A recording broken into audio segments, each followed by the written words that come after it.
Grabe naman. Alam nyo guys, isa sa mga nagustuhan ko sa Danjoy is yung feel ko yung ngiti ni Joy kapag kausap niya si Dan. Kasi, nararamdaman ko yung nararamdaman ni Joy. Anyways, hi wow life, another video, another share guys, another POV. Pero syempre, bago ang lahat, don't forget to support and subscribe Kuya Val Santos Matubang, Ate Edna Vlog, Kalingap Rab, Kalingap Dan. Maraming salamat sa support at pagmamahal nyo sa aming mga Kalingap reactors. Thank you so much guys. And here we go again. Danjoy here. Okay.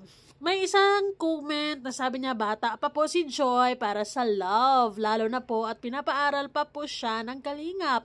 At di po ni Joy dapat mabigo ang mga beneficiaries. Antay lang po ang 4 years. Okay po ba? 4 years! As in, really? Kaya pa ba, Joy? Kaya pa ba yung 4 years, sabi ni ate? Medyo matagal na yung 4 years, ate. Pwede bang mag-aral na lang din si Joy ng mabuti, maayos, and ini-enjoy din niya yung love life niya. Ay, nako naman. Kung ako naman kasi, sa totoo lang, kung ako naman ang nasa sitwasyon ni Joy, magti-20 na siya next year, di ba? And ilang kimbot na lang yun, 2025 na. And panigurado naman, hindi naman magbabago ang routine ni Joy or hindi naman niya pababayaan yung kanyang pag-aaral kahit paman ay ma-inlove siya kay Kalingap Dan, 'di ba? Kahit paman ay maging sila na, totohanan na, sigurado ako na si Kalingap Dan ang number 1 na magiging proud kay Joy at hindi siya magiging hadlang sa pag-aaral ni Joy, 'di ba? So makakatapos si Joy ng pag-aaral, magiging nurse siya balang araw at the same time masaya ang puso, 'di ba? Ang hirap kaya ng nursing, sabi na nga mga nursing students. So why not? At the same time, di ba ang sarap sa feeling na kahit medyo stressful sa school, pero at the same time may nagpapagaan ng araw mo, may mga nagte-text ng good morning, good night, kumain ka na ba, where are you? Ang daming nalalaman. I bet to disagree. Sa 4 years na yan, grabe naman, ang tagal naman ng 4 years. Buti kung si Joy 15 years old ngayon kasi okay lang 4 years. Pero sa edad ni Joy, pwedeng-pwede na talaga. Lalo na kung nararamdaman naman niya yun, di ba? And worth it naman yung taong pagbibigyan niya ng kanyang pagmamahal. So, why not? Life is too short, di ba guys? Isa sa mga gustong-gusto ko sa bawat episode ng so far na papanood ko sa Danjoy is yung ngiti talaga ni Joy kapag kausap niya si Dan. 'Di ba? Halatang halata, ramdam na ramdam mo na yes, inaamin niya na na-attach nga naman na siya kay Dan and also Kalingap Dan. Well, hindi naman na tinatago nila na they are both attractive sa isa't isa. So, Carrie, kaya naman talaga namang ma-attach ka talaga and talagang nararamdaman ko na super masaya talaga sila sa ginagawa nila. Every episode ng kanilang love team is very memorable and at the same time, I also believe na meron naman silang communication off-cam, 'di ba? And naniniwala naman ako na totoo at hangarin at totoo ang hangarin ni Kalingap Dan and genuine siya sa hangarin niya kay Joy. So, nako, para sa akin, pwedeng-pwede pa ring pwedeng-pwedeng mahalin ni Joy si Kalingap Dan at magiging sila kahit nag-aaral pa si Joy, 'di ba? Kasi hindi magiging balakid or hadlang si Kalingap Dan or sa pag-aaral ni Joy. Kasi magiging number 1 supporter pa ni Joy yang si Kalingap Dan. Kung usaping pag-aaral lang. And kung nag-aalala kayo na pinapaaral pa si Joy ng Kalingap, Of course, alam ni Joy yan, alam niya yung obligasyon niya, alam niya yung priorities na for sure, di ba? Kasi, kung hindi niya alam kung anong priorities niya sa life at her age, like 19 years old or magti-20 na siya by next year in BSB. So, ibig sabihin, hindi talaga siya nag-boyfriend ng ganun-ganyan. Talagang nag-antay siya ng tamang tao. And sa tingin ko, ang tamang tao na yun, nasa harap na ni Joy ngayon. Ay, nako. God give me you. Ay. Okay. So, yung 4 years, napakatagal niyan.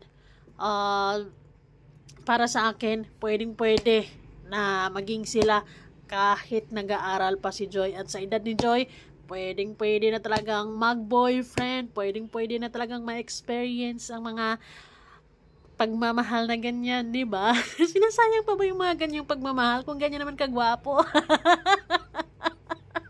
Bigay na bigay ganun. Ay, nako. Kahit naman ako si Joy, di ba? Sinasabi ng iba, may iba dyan bitter. Sa una lang yan sweet. Masasaktan ka din. Okay lang yan. Kung masaktan, hindi masaktan, it's part of life, di ba? At least naging masaya bago nasaktan. Pero naman, dito kasi sa Danjoy, si Kalingap Dan is matured na and marami na siyang may mga experience na siya pagdating sa love life and siguro as of now alam na niya kung ano ba talagang hinahanap ng puso niya at kung si Joy na talaga ang hinahanap ng puso niya ngayon. Ako, Joy, ibigay mo na yan. Ibigay mo na yan, Joy. Mukhang naibigay naman ni Joy yung kanyang puso. Di ba? Pero syempre, hayaan mo muna, Joy, na mag-effort si Kalingap Dan, di ba? Kasi nag-i-enjoy din kaming panuorin yung mga efforts niya, di ba? Gusto din namin malaman, makita ang hanggang sana abot or kung hanggang anong kayang gawin ni Kalingap Dan para sa pag-ibig. Ay. Kaya ate, sorry. Yung 4 years mo, graduate na siguro si Joy niya, no? Pwede namang graduate with, di ba? With love life. Nag-aaral ka ng mabuti. At the same time, masaya yung love life mo. Pwede naman yun. Kasi, siguro, kung irresponsible yung lalaki na yun, di ba?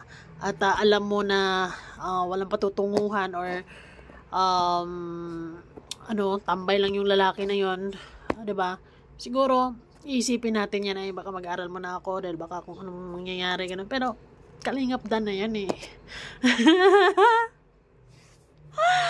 Ay, nako. Ay, bahala ka, Joy. Ikaw na bahala dyan, Joy. Kaya mo na yan. Diba, ipagkatiwala na namin si Kalingap Dan sa'yo kasi alam ko naman na haalagaan nyo din yung bawat isa. And, syempre, alam namin na hindi nyo pababayaan ang isa't isa, diba? And, sobrang sobrang nakaka-relate lang tayong lahat kasi of course dumaan din tayo sa mga ganyang love na ganyan. Parang pinatanda tayo lalo nung sinasabi ko ngayon. 'Di ba? Kapag kakaharap mo naman yung taong gustong-gusto mo, yung taong crush mo, yung taong attractive ka, yung taong 'di ba? Ganun naman talaga. Yung ngiti ni Joy talagang 'di ba? Laging ngiti hanggang tainga eh. So, ayun, sige lang. Enjoy the love. Enjoy nyo yung feeling na meron kayo dyan. Lalong-lalo na si Joy. Natutuwa ako kay Joy because parang ready na siya na ma-experience kung gaano kaganda ang sinasabi nilang love. that little thing called love. Anyways, ayun. Basta, naniniwala ako na pwedeng mag-aral kahit maging sila. At makapag-aral ng mabuti si Joy kahit magiging sila. Tapos si Joy ng pag-aral kahit maging sila. 'Di ba? Walang hadlang doon. That's it.